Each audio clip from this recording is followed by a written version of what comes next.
पहले किरण रिजिजू ने कहा कि न्यायपालिका किसी भी तरीके से कार्यपालिका के काम में दखल नहीं देगी, इस बात का मुझे भरोसा है। उसके बाद देश के उपराष्ट्रपति जगदीप धनखड़ का बयान सामने आता है जिसमें वो ये कहते हैं कि सुप्रीम कोर्ट या कोई भी राष्ट्रपति को निर्देश नहीं दे सकते।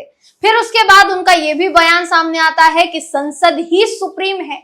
इसके बाद भारतीय जनता पार्टी के सांसद निशिकांत दुबे तो हद पार कर देते हैं दोस्तों। सारी हदें पार करते हुए वो ये कहते हैं कि इस देश में होने वाले सभी गृह युद्ध के लिए अगर कोई जिम्मेदार है तो वो सुप्रीम कोर्ट है और देश के सीजीआई संजीव खन्ना है।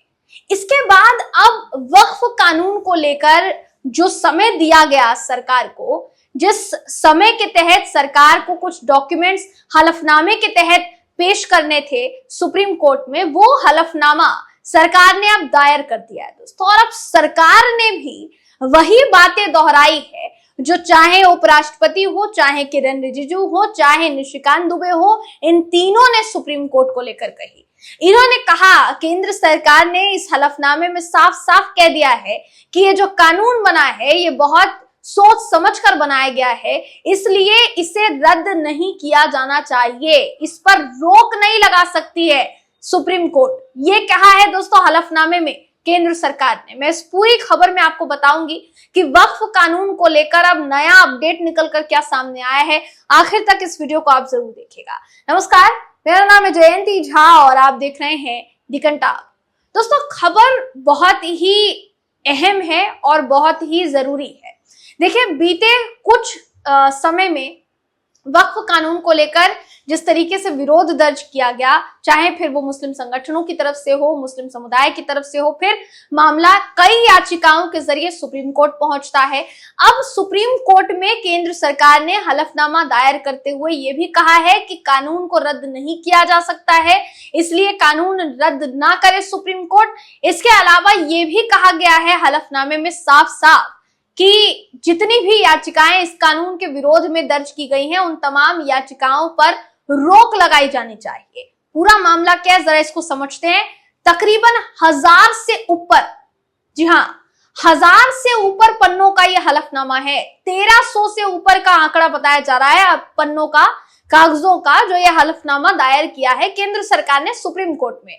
आपकी स्क्रीन पर इस समय वो खबर मैं आपको दिखा रही हूं दोस्तों, जिसके मुताबिक केंद्र सरकार ने वक्फ संशोधन कानून 2025 को लेकर सुप्रीम कोर्ट में हलफनामा दायर किया और हलफनामे में वक्फ संशोधन कानून की वैधता को चुनौती देने वाली तमाम याचिकाओं को रद्द करने की बात कही है, खारिज करने का अनुरोध किया है। साथ ही ये कहा है कि अदालतें किसी भी वैधानिक प्रावधान पर प्रत्यक्ष या अप्रत्यक्ष तौर पर रोक नहीं लगा सकती, वो सिर्फ वैधता की समीक्षा कर सकती है। संसद की तरफ से बनाए गए कानूनों पर संवैधानिकता की धारणा लागू होती है, ये भी कहा गया। अब ये जितने पन्नों की कॉपी दायर की गई है, हलफनामा दायर किया गया है सुप्रीम कोर्ट में, वो कितने पन्ने हैं जरा इसको सुनिए।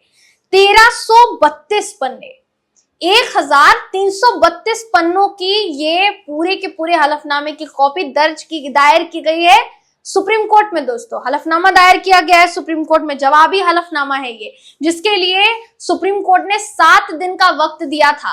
किसको? केंद्र सरकार को। आपको याद होगा 17 अप्रैल को इस पूरे मामले पर लास्ट सुनवाई हुई थी सुप्रीम कोर्ट में, और सुप्रीम कोर्ट से जब केंद्र सरकार ने वक्त मांगा कि हमें कुछ समय दीजिए, हमें कुछ डॉक्यूमेंट्स दायर करने हैं, हमें कुछ जवाब देना है इस कानून पर आपको, तो सरकार को सुप्रीम कोर्ट की तरफ से 7 दिन का वक्त दिया गया।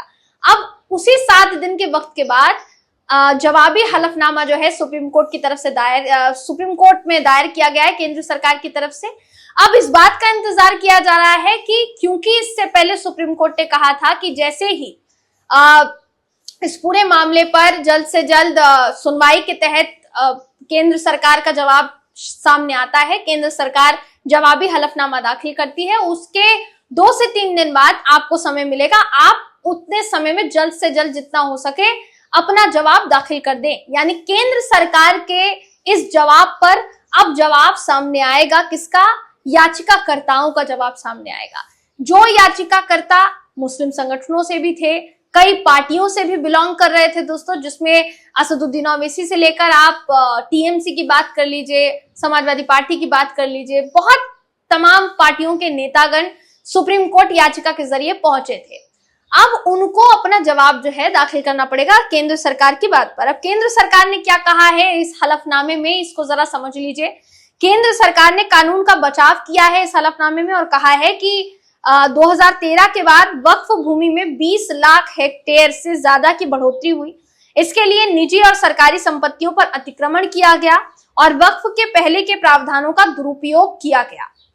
केंद्र सरकार ने यह भी कहा कि ये जो कानून अब बनाया गया है संशोधनों के साथ, ये बहुत ही वैध कानून है, बहुत वैलिड कानून है, इसको रद्द नहीं किया जा सकता है और ये सुनिश्चित किया जा सके कि वक्फ जैसी संस्थाओं का प्रबंधन इस तरीके से हो कि इनमें आस्था रखने वाले और समाज के लोगों का भरोसा बना रहे और धार्मिक स्वायत्तता का उल्लंघन ना हो। इस बात का ध्यान रखते हुए इस कानून में संशोधन किए गए हैं।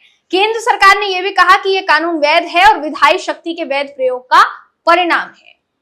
कुल मिलाकर कह दिया गया संसद ने कानून बनाया है तो इसको रद्द नहीं किया जा सकता है। धार्मिक स्वतंत्रता को लेकर अफवाहें फैलाई जा रही है, ये भी इस हलफनामे में केंद्र सरकार ने कहा। केंद्र की मोदी सरकार ने यह कहा कि अफवाहें फैलाई जा रही है कि नए कानून के तहत धार्मिक स्वतंत्रता के मौलिक अधिकारों को छीन लिया जाएगा।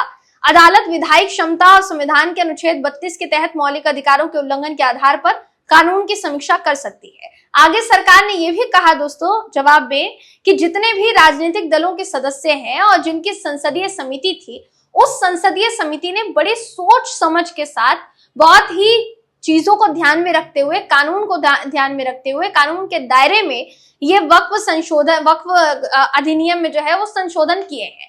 तो इसलिए हस्तक्षेप नहीं करना चाहिए इस मामले पर, किसी भी तरीके से दखलंदाजी किए बगैर इस कानून को लागू रखे रहना चाहिए, मतलब बनाए रखना चाहिए।